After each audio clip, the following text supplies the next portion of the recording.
Jumper మే bumper. Hello family, ఎలా ఉన్నారు అందరూ? Welcome to my channel.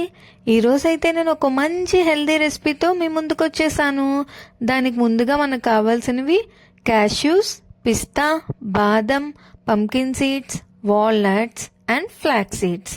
And next ఇలా డేట్స్ నేనైతే ఇలా పేస్ట్ చేసుకొని రెడీగా ఉంచుకున్నాను. ముందు మనం లో ఫ్లేమ్లో బాదం అండ్ వాల్నట్స్ని ఫ్రై చేసుకోవాలి. గోల్డెన్ కలర్ వచ్చేలా ఫ్రై చేసుకోవాలి, లో ఫ్లేమ్లో మాత్రమే. అండ్ ఇక్కడ వచ్చేసి cashews, pista and pumpkin seeds ఇవైతే యాడ్ చేసుకొని ఇవి కూడా లో ఫ్లేమ్లో గోల్డెన్ కలర్ వచ్చేంత వరకు బాగా ఫ్రై చేసుకోవాలి. అండ్ నెక్స్ట్ లాస్ట్లో అయితే మనం ఫ్లాక్స్ సీడ్స్ని అయితే యాడ్ చేసుకోవాలి. ఇది బాగా ఫ్రై చేసుకున్న తర్వాత చల్లారాక మిక్సీ చేసుకోవాలండి. చూసారా, ఇక్కడ గోల్డెన్ కలర్ వచ్చేలా ఫ్రై చేసుకున్న తర్వాత మిక్సీ అయితే చేసుకున్నాను. ఇది మరీ పేస్ట్లా చేయకూడదు.